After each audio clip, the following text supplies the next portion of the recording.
Item ಯಾವುದೇ ಇರಲಿ try ಮಾಡಿ ಆಚಿ ಚಿಕನ್ ಮಸಾಲಾ. ತ್ಯಾಜ್ಯ ವಿಲೇವಾರಿಯಲ್ಲಿ ದೊಡ್ಡ ಹಗರಣ ಆಗಿದೆ ಅನ್ನುವಂಥ ಆರೋಪ ಕೇಳಿ ಬರ್ತಾ ಇದೆ. ಈಗ ಸರ್ಕಾರದ ವಿರುದ್ಧ ವಿಪಕ್ಷ ಬಿಜೆಪಿ ಈಗ ಮುಗಿಬಿದ್ದಿದೆ. ಅಂದರೆ ಲೋಕಾಯುಕ್ತಕ್ಕೆ ಜಂಟಿ ದೂರನ್ನು ಕೊಟ್ಟಿರುವಂಥದ್ದು ಆರ್ ಅಶೋಕ್. ಛಲವಾದಿ ನಾರಾಯಣಸ್ವಾಮಿ ಇದ್ರು, ಅವ್ರ ಜೊತೆಗೆ ಮುನಿರಾಜು ಕೂಡ ಸಾಥ್ ಕೊಟ್ಟಿದ್ದಾರೆ. ಲೋಕಭವನ ಬೆನ್ನಲ್ಲೇ ಈಗ ಲೋಕಾಯುಕ್ತಕ್ಕೂ ಕೂಡ ದೂರನ್ನು ಕೊಟ್ಟಿದ್ದಾರೆ. ಘನತ್ಯಾಜ್ಯ ವಿಲೇವಾರಿಯ ವಿಚಾರದಲ್ಲಿ ಭ್ರಷ್ಟಾಚಾರ ಆಗಿದೆ ಅನ್ನುವಂಥ ವಿಚಾರ ಈಗ ಆ ಸಂಬಂಧ ತನಿಖೆ ಆಗಬೇಕು ಅಂಥೇಳಿ ದೂರನ್ನು ಕೊಡಲಾಗಿದೆ. ಆರ್ ಅಶೋಕ್ ದೂರನ್ನು ಕೊಟ್ಟಿದ್ದಾರೆ. ಲೋಕಾಯುಕ್ತಕ್ಕೆ ಈಗ ದೂರ ನೀಡಲಾಗಿದೆ. ಕಾದು ನೋಡಬೇಕು ಯಾವ ರೀತಿಯಾಗಿ ಹಗರಣ ಆಗಿದೆ, ಎಷ್ಟಾಗಿದೆ, ಇದರಲ್ಲಿ ಯಾರೆಲ್ಲ ಭಾಗಿಯಾಗಿದ್ದರು, ಇದೆಲ್ಲವೂ ಕೂಡ ಆಚೆ ಬರಬೇಕಾಗತ್ತೆ. ವಿಪಕ್ಷ ಬಿಜೆಪಿ ಈ ರೀತಿ ಗಂಭೀರ ಆರೋಪವನ್ನು ಮಾಡಿರುವಂಥದ್ದು. ಸೊ ತನಿಖೆ ಆಗಬೇಕು ಅಂಥೇಳಿ ದೂರನ್ನು ಕೊಡಲಾಗಿದೆ. ಆ ದೂರಿನ ಅನ್ವಯ ತನಿಖೆ ಆಗತ್ತಾ ಇಲ್ಲ ಅನ್ನುವಂಥ ಪ್ರಶ್ನೆ ಈಗ.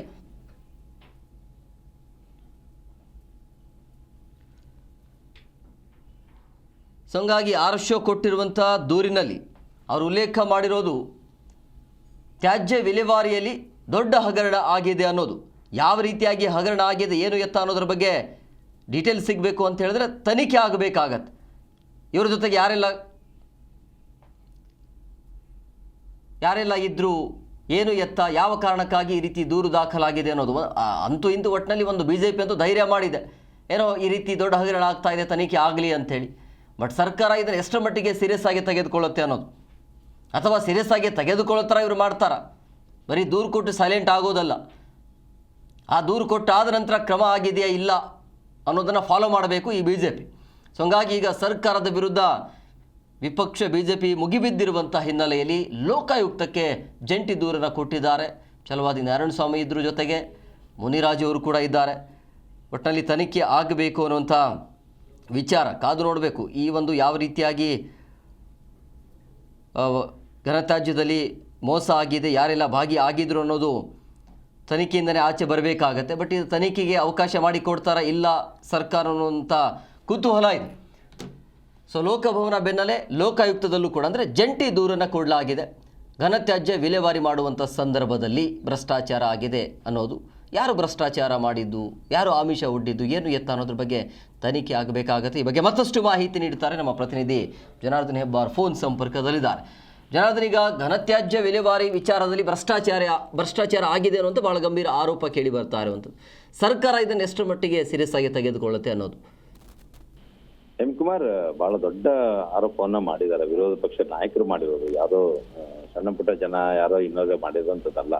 ಸರ್ಕಾರದ ವಿರುದ್ಧವಾಗಿ ಮಾಡ್ತಾ ಇರುವಂತ ಈ ಆರೋಪದಲ್ಲಿ ದಾಖಲೆಗಳನ್ನ ಇಟ್ಟು ಅವರು ಇದನ್ನು ಕೇಳಿದ್ದಾರೆ, ಸರ್ಕಾರಕ್ಕೆ ಪ್ರಶ್ನೆಯನ್ನ ಮಾಡಿದ್ದಾರೆ. ಇಷ್ಟೊಂದು ದೊಡ್ಡ ಮಟ್ಟದಲ್ಲಿ ಅಕ್ರಮ ನಡೆದಿದೆ. ಕಸ ವಿಲೇವಾರಿಯಲ್ಲಿ ಬೇರೆ ಬೇರೆ ದೇಶದಿಂದ ನಮ್ಮ ಇಲ್ಲಿ ಬೆಂಗಳೂರಿಗೆ ಬಂದು ಫ್ರೀ ಆಗಿ ನಾವೇ ಇದನ್ನ ಕಸವನ್ನ ತಗೊಂಡು ಇಲ್ಲಿ ಕಸದಿಂದ ರಸ ಮಾಡ್ಕೊಡ್ತೀವಿ, ಪವರ್ ಜನರೇಷನ್ ಮಾಡ್ತೀವಿ, ರಸಗೊಬ್ಬರ ಮಾಡ್ತೀವಿ ಅಂತ ಹೇಳಿ ಬೇರೆ ಬೇರೆ ದೇಶದವ್ರು ಬಂದು ಕೇಳಿದಾಗ ಅವ್ರಿಗೆ ಅವಕಾಶವನ್ನ ಮಾಡ್ಕೊಡ್ತೇನೆ. ಬ್ಲಾಕ್ ಲಿಸ್ಟಿಗೆ ಹೋಗಿರುವಂತಹ ಕಂಪನಿಗೆ ಇವರು ಟೆಂಡರ್ ಅನ್ನ ಕೊಟ್ಟಿದ್ದಾರೆ ಅಂದ್ರೆ ಇದು ಸ್ಪಷ್ಟವಾಗಿ ಗೋಲ್ಮಾಲ್ ಅಂತ ಅರ್ಥ ಆಗತ್ತೆ. ಇದು ರಿಜೆಕ್ಟ್ ಆಗಿರುವಂತಹ ಒಂದು ಕಂಪನಿ. ಇದು ಈಗಾಗಲೇ 2016 ಇಲ್ಲಿಯೂ ಕೂಡ ಒಮ್ಮೆ ಅದು ಬ್ಲಾಕ್ ಲಿಸ್ಟಿಗೆ ಹೋದಂತ ಕಂಪನಿ. ಆದಾಗ್ಯೂ ಸಹಿತ ಅವರಿಗೆ ಅವಕಾಶವನ್ನ ಮಾಡಿಕೊಟ್ಟಿದ್ದಾರೆ ಅಂದ್ರೆ ಇದರಲ್ಲಿ ಖಂಡಿತವಾಗಿಯೂ ದೊಡ್ಡ ಮಟ್ಟದಲ್ಲಿ ಹಗರಣ ನಡೆದಿರೋದು ಸ್ಪಷ್ಟ ಅಂತೇಳಿ ಆರ್ ಅಶೋಕ್ ಅವರು ಪಕ್ಷ ನಾಯಕ ಆರೋಪವನ್ನ ಮಾಡಿದ್ದಾರೆ. ಇದಕ್ಕೆ ಸಂಬಂಧಪಟ್ಟಂಗೆ ಈಗಾಗಲೇ ದಾಖಲೆ ಸಹಿತವಾಗಿ ರಾಜಭವನಕ್ಕೂ ಹೋಗಿದ್ದಾರೆ, ಲೋಕಭವನಕ್ಕೆ ಹೋಗಿ ಅಲ್ಲಿ ರಾಜ್ಯಪಾಲರಿಗೆ ದೂರನ್ನು ಕೂಡ ಕೊಟ್ಟಿದ್ದಾರೆ. ಜೊತೆಗೆ ಲೋಕಾಯುಕ್ತರಿಗೂ ಕೂಡ ದೂರನ್ನ ಕೊಟ್ಟಿದ್ದಾರೆ. ಇದು ಸ್ವಲ್ಪ ಗಂಭೀರ ಆದಂತ ಸಾಧ್ಯತೆ ಇರುತ್ತೆ. ಲೋಕಭವನಕ್ಕೆ ಹೋಗಿ ರಾಜಭವನಕ್ಕೆ ಕೊಟ್ಟಿದ್ದ ದೂರು ಕೊಟ್ಟ ತಕ್ಷಣ ಅಲ್ಲಿ ಹೆಚ್ಚಿನ ಮಟ್ಟಿನ ಏನು ಕ್ರಮ ಆಗುವಂತ ಸಾಧ್ಯತೆಗಳು ಬಹಳಷ್ಟು ಕಡಿಮೆ. ಆದ್ರೆ ಲೋಕಾಯುಕ್ತ ಏನಾದ್ರೂ ಇದನ್ನ ಗಂಭೀರವಾಗಿ ಪರಿಗಣಿಸಿದ್ರೆ ಖಂಡಿತವಾಗಿಯೂ ಸರ್ಕಾರಕ್ಕೆ ಇದು ಮುಳ್ಳಾಗುವಂತ ಸಾಧ್ಯತೆ ಇದೆ ಮುಂದಿನ ದಿನಗಳಲ್ಲಿ. ಯಾಕಂದ್ರೆ ಇದು ಡಿ ಕೆ ಶಿವಕುಮಾರ್ ಅವರು ಸಿಎಂ ಆಗಿ ನಂತರದಲ್ಲಿ ಕೇಳಿಬಂದಂತ ಬಹುದೊಡ್ಡ ಹಗರಣ, ಇದು ಮೊದಲನೇ ಹಗರಣ.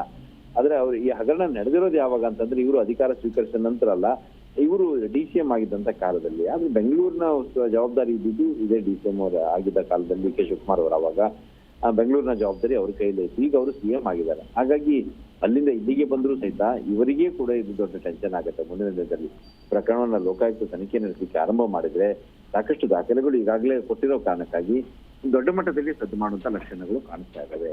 ವಿರೋಧ ಪಕ್ಷ ಬಿಜೆಪಿ ಪ್ರಕರಣವನ್ನ ಬಹಳ ದೊಡ್ಡ ಮಟ್ಟಕ್ಕೆ ತೆಗೆದುಕೊಂಡು ಹೋಗುವಂತ ಎಲ್ಲಾ ಲಕ್ಷಣಗಳು ಕೂಡ ಕಾಣಿಸ್ತಾ ಇದೆ. ಇದಕ್ಕೆ ಸಂಬಂಧಪಟ್ಟಂಗೆ ಈಗಾಗಲೇ ಮುಂದಿನ ಹೋರಾಟ ಯಾವ ರೀತಿಯಲ್ಲಿ ಇರಬೇಕು, ಕಾನೂನು ಹೋರಾಟ ಏನ್ ಮಾಡ್ಬೇಕು ಅನ್ನೋದ್ರ ಕುರಿತಾಗಿಯೂ ಸಹಿತ ಪಕ್ಷದಲ್ಲಿ ಚರ್ಚೆ ನಡೀತಾ ಇದೆ ಅನ್ನೋಂತ ಮಾಹಿತಿ ಲಭ್ಯ ಆಗಿದೆ. ಹೇಮಕುಮಾರ್, ಈ ಪ್ರಕರಣದಲ್ಲಿ ರಾಜ್ಯ ಸರ್ಕಾರವನ್ನ ಇಕ್ಕಟ್ಟಿಗೆ ಸಿಲುಕಿಸುವಂತ ಎಲ್ಲ ಪ್ರಯತ್ನ ಮುಂದಿನ ಅಧಿವೇಶನದಲ್ಲಿ, ಅದು ಬೆಂಗಳೂರಿನಲ್ಲಾಗುತ್ತೋ ಬೆಳಗಾವಿಯಲ್ಲಾಗುತ್ತೋ ಎಲ್ಲೇ ಆದ್ರೂ ಸಹಿತ ಮುಂದಿನ ಅಧಿವೇಶನದಲ್ಲಿ ದಾಖಲೆಯನ್ನ ಇಟ್ಟು ಸರ್ಕಾರಕ್ಕೆ ತರಾಟೆ ತೆಗೆದುಕೊಳ್ಬೇಕು ಅಂತ ಒಂದು ಪ್ಲಾನ್ ಅನ್ನ ಬಿಜೆಪಿ ಮಾಡ್ಕೊಳ್ತಾ ಇದೆ ಅನ್ನೋ ಮಾಹಿತಿ ಲಭ್ಯ ಆಗಿದೆ. ಕಾರಣ ಏನಂದ್ರೆ ಹೇಮಕುಮಾರ್, ಇದು DK ಶಿವಕುಮಾರ್ ಅವರಿಗೆ ನೇರವಾಗಿ ಸಂಬಂಧಪಟ್ಟ ಬರುತ್ತೆ. ಮುಖ್ಯಮಂತ್ರಿಗಳಾಗಿ ಈಗಿದ್ದಾರೆ, ಹಿಂದೆ DCM ಆಗಿದ್ದಾಗಲೂ ಅವ್ರ ಜವಾಬ್ದಾರಿಲಿತ್ತು.